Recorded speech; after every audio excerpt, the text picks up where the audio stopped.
Okay, so we're going to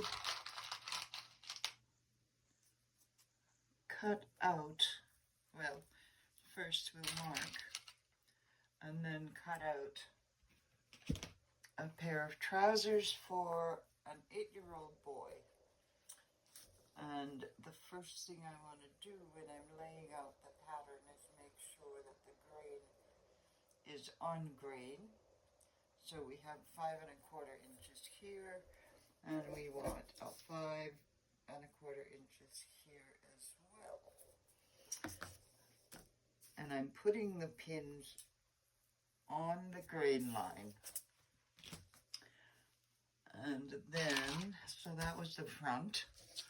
And now we want to do the back. And I think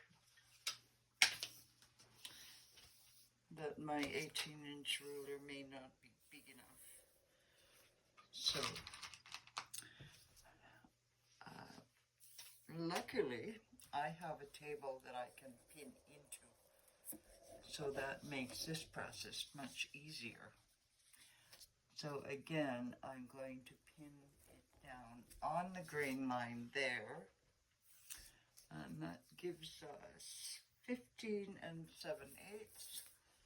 And I want to make sure that that's 15 7/8 as well. There. So that's on grain now. So now we're going to mark it out. And I'm using a medium weight muslin that I bought from Amazon. It's quite wide, which is really nice. I should say this is a Mockup. This is the waistline.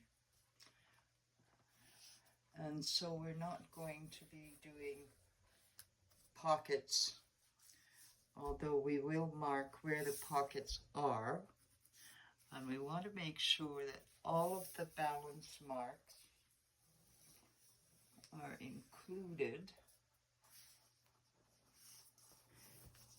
As far as seam allowance goes, seam allowance of 5/8 is included on the outseam and inseam only.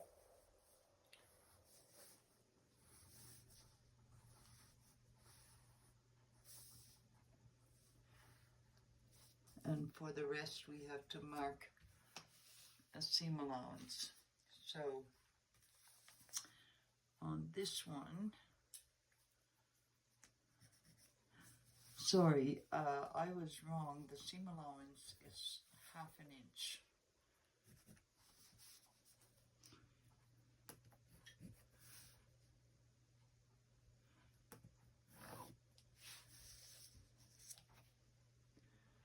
So we need it there, and we need a 1/2 inch at the top.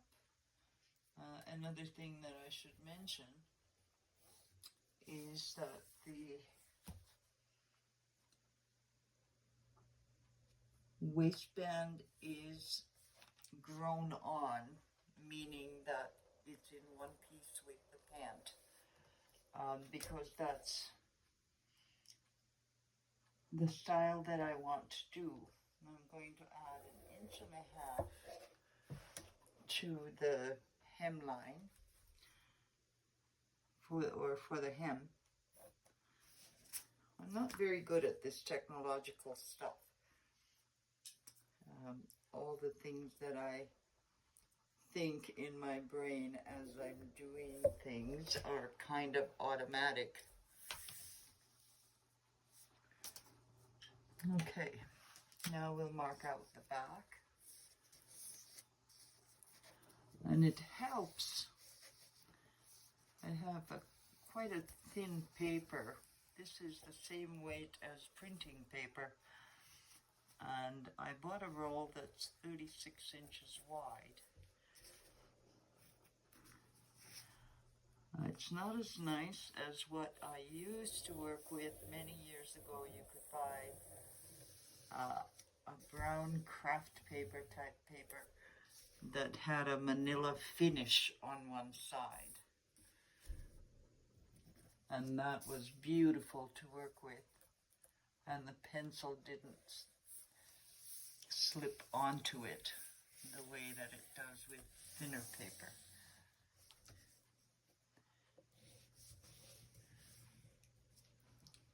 Okay, mark the balance marks, waistline, and the style of the waistband in the back is a fishtail style, just because I think that's nice and it provides for being able to put buttons there and wear suspenders with the pant instead of a belt. Kind of a classic old style. Now I'm going to mark where the pockets are. And the same on the back. I may have done this pocket a little bit too long, so I'm going to shorten it. And then I'm going to poke through on the end of the dart and the waist width markings of the dart. I'm going to also poke through for the pocket. That's the pocket ends, and this is where the pocket, back pocket, ends up meeting at the dart. So the little poke marks I made, I can mark through with my pencil and then draw the lines after I remove the pattern. Same with the grain line, which in my pattern is also the crease line of the pant. I forgot to do this.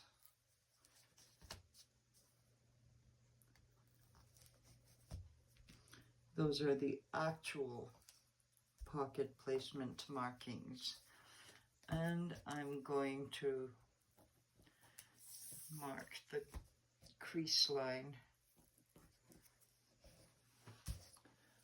there as well. So now we remove the pattern, and you can see how the dots had come through. I'll put the pattern away on my messy table,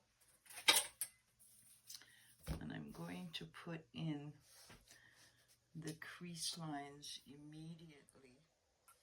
So being a mock-up, I should emphasize these pants are not styled apart from the waistband.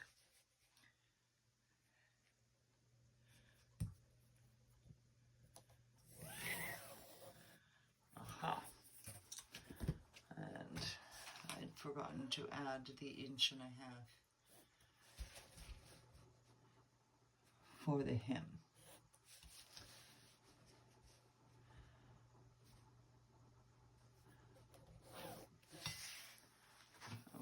Okay, so the dart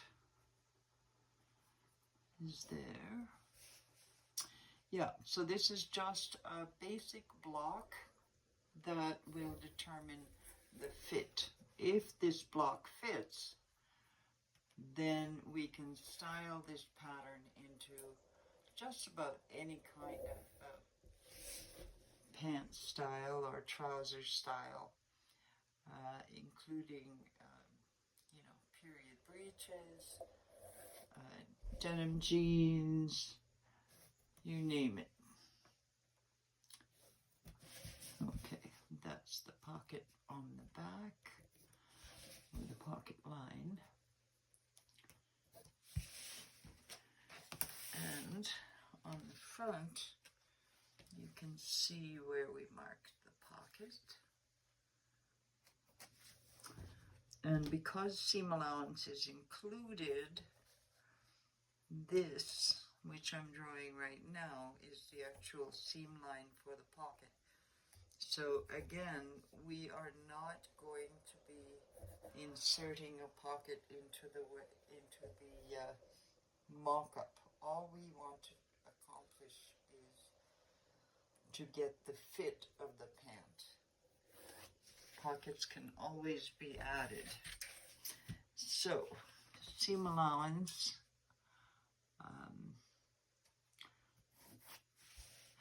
I like to mark my sewing lines because then I don't end up with mistakes to later blame myself for, as I only have myself to blame. Now this boy, as these pants are going to be made to measure, this boy is 7 years old, but he's quite tall for his age and quite slim.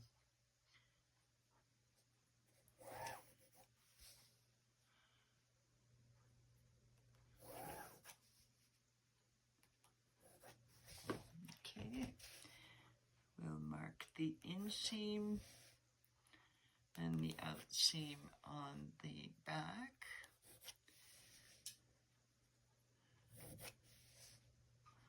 So in this video, I guess the purpose is to show you how to prepare a mock-up properly. So this video will show you how to mark and cut out the pants. We'll do another video that shows sewing together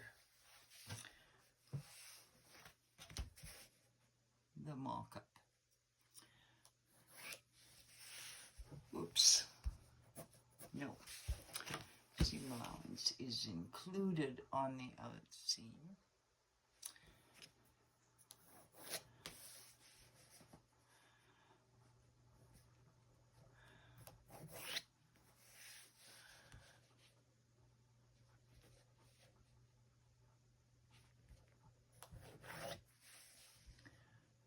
Sometimes at my age, my brain kind of checks out for a moment or two. You'll have to excuse that.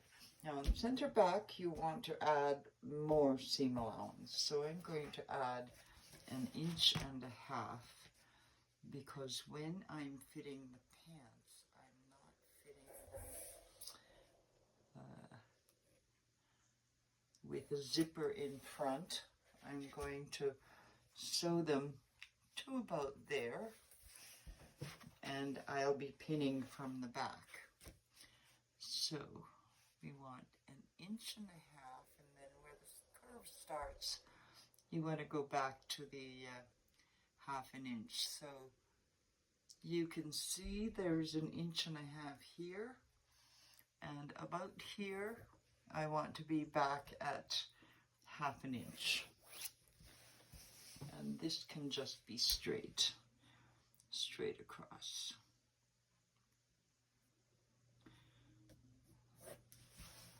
Okay.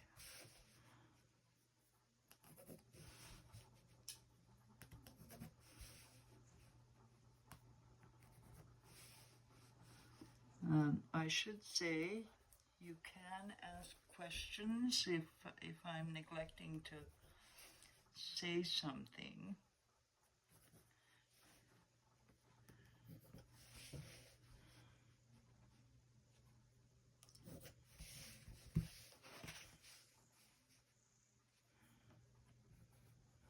Okay, so for the crotch, this point here will match up with this point here.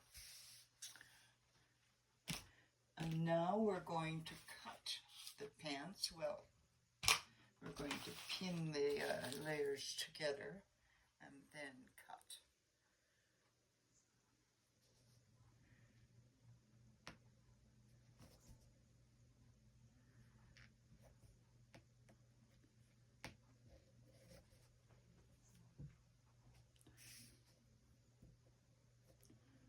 Now, notice I have pressed my muslin before cutting.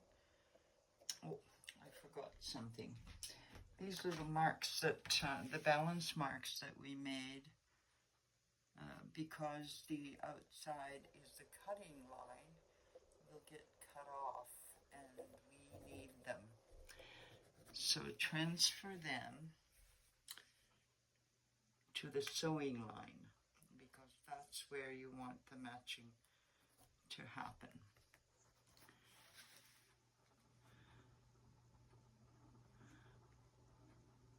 Now I'm lining up this with the hip line here. That's the hip line and that's the hip line. I don't want the ruler to be, in this position. I want it to be straight on because I need that balance mark to be in the correct place. Okay, we've done that. And one more. Again, line up with the hip line. There. Okay, continue pinning.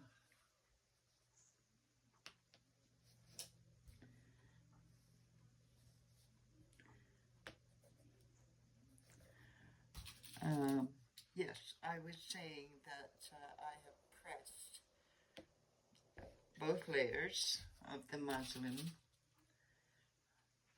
That's important because if you press just one layer, it's folded in half, so you're pressing on this side, that side is going to shrink. You want to make sure that the other layer shrinks as well, so you flip it over and press that as well. Okay. Now I'm putting pins in these places such as the dart end and the pocket ends because I want to be able to transfer those to the other layer without worrying that the layers are moving on top of each other. So when you use your tracing wheel, it can cause the layers to shift a bit. And then later, if you have a little mistake and you wonder what happened, it could be that.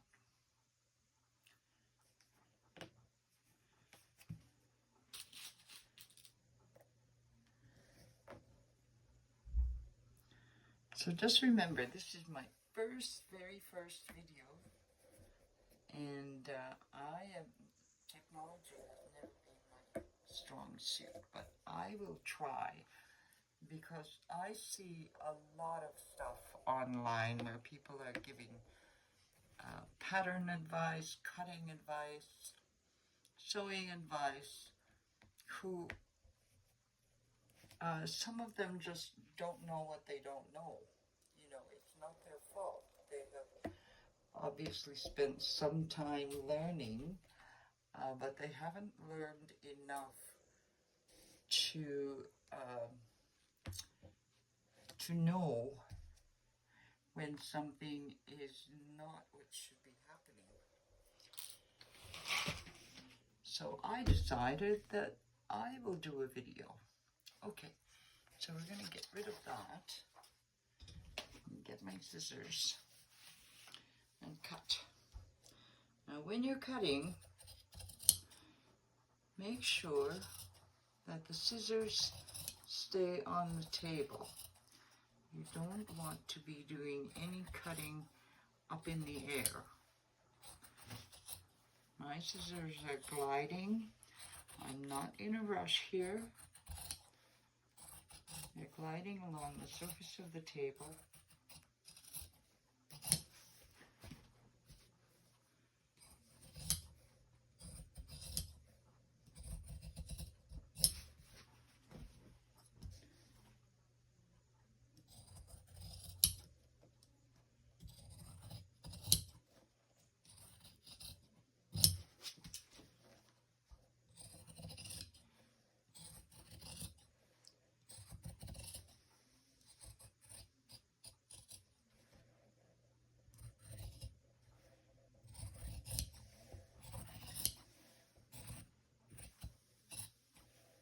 see what I was saying?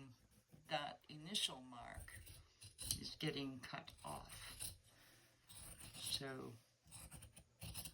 that's why we transferred it to the sewing line.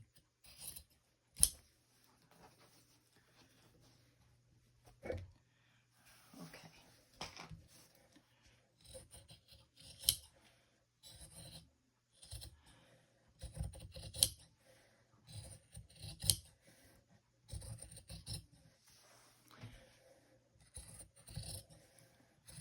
I'm going to try to,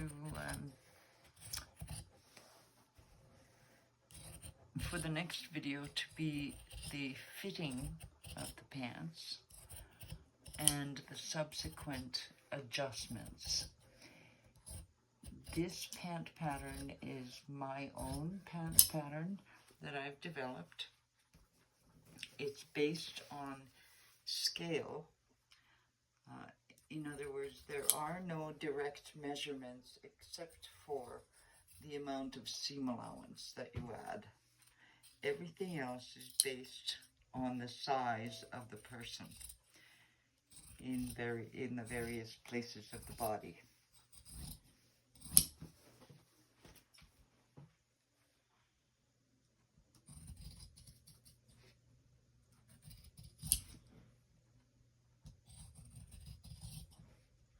And you can see I'm not rushing.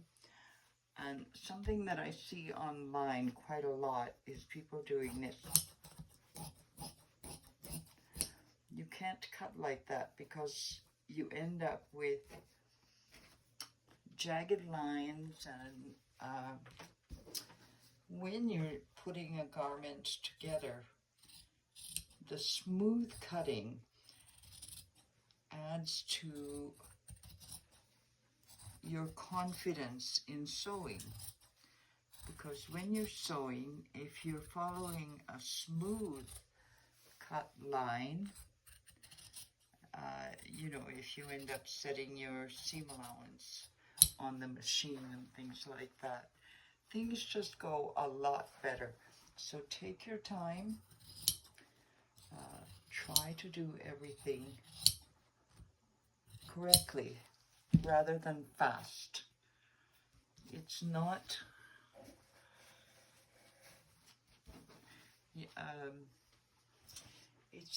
true that we whip things up.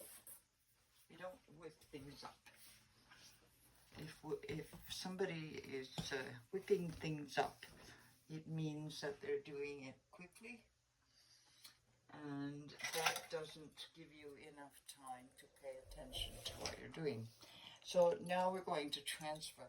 What I have here is I've mounted to a board some waxed tracing paper. I like the waxed tracing paper. I've always worked with it, and that's what works with me. I don't use it for everything, but in this case, that is what I'm using. Move this along.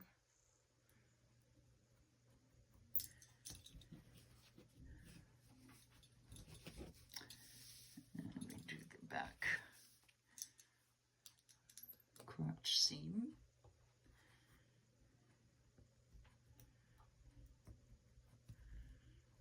And you want to transfer everything. I'm using this fairly big tooth tracing wheel, which is giving me a nice clear line. Did I transfer? No. Okay. That's where the zipper will go. Now we're going to do that dart and the pocket, or the pocket and the dart.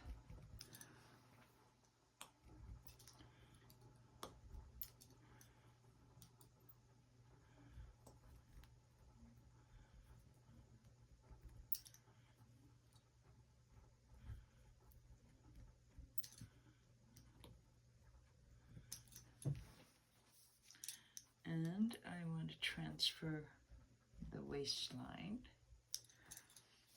So you want to transfer all your pencil markings, basically. And I like to always mark the end of the dart so that both darts end up being sewn to the same depth. Did I mark the ends of the pockets? Yeah. Okay. Side out seam sewing line.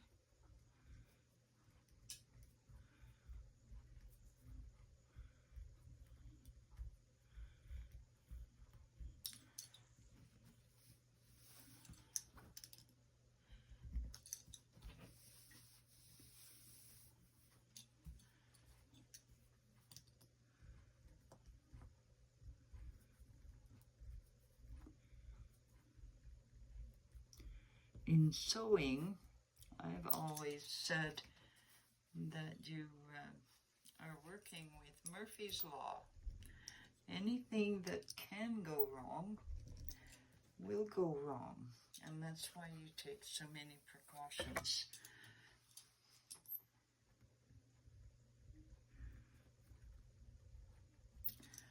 And last but not least, you want to transfer the grain line, and the grain line is also the crease line. If you're going to have a pair of pants with creases, such as dress pants of any sort. Where was I? Okay. Okay.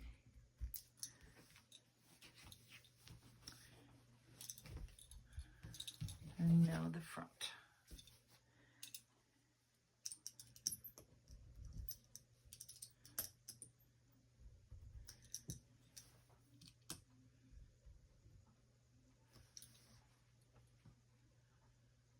Oh, I didn't finish the center back line transfer.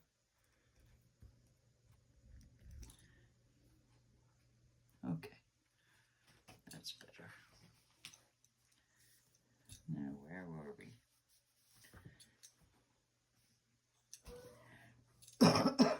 Excuse me.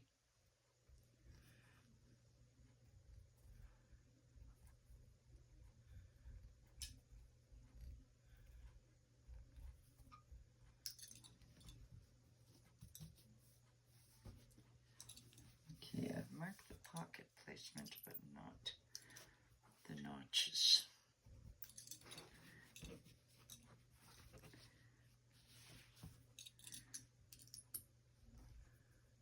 Oops, I went a little crooked there. There's Murphy.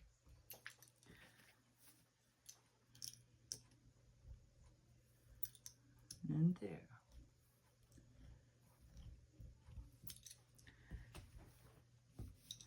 So I have everything on that side.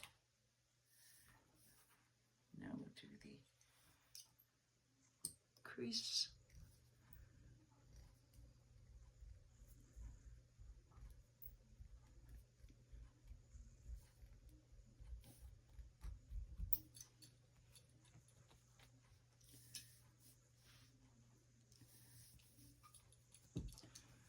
Inseam.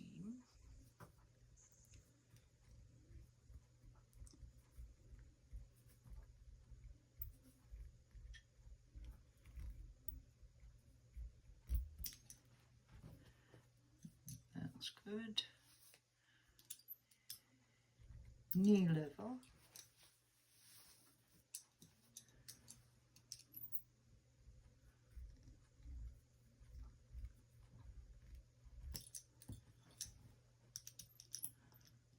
And I like to make this mark because when you're sewing, and on this side you've got dots,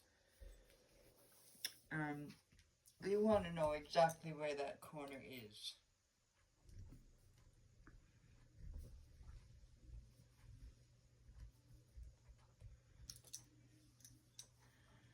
And And the crease line, we've managed to do it to about there. Now the crease line on the front, if there is a crease line, goes all the way up to the waistband. Okay.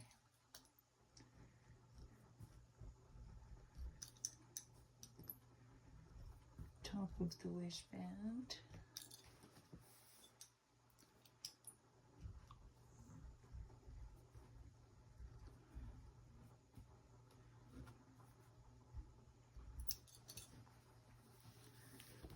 Okay, so a last check to make sure that all the markings are through. So you're checking for the levels, the balance levels, which is the hem, the knee, and the hip, which is there, and then pocket markings, waist level, and top of the waistband level. And that all seems to be in order. We'll check the back, make sure. The back crease line is transferred only up to there, and I should say that normally the back crease line should end approximately at hip level. Anyway, so we have not marked where exactly that corner is. So there it is. Okay. That looks all to be in order. Okay. Now we'll put this away.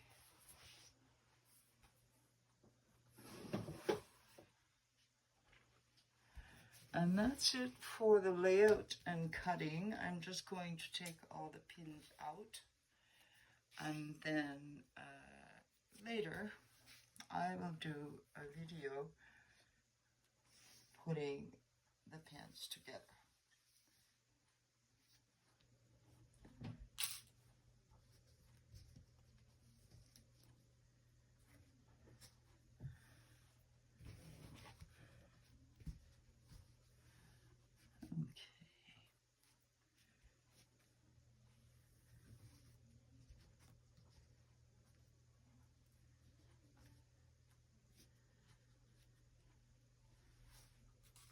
Okay, that's it.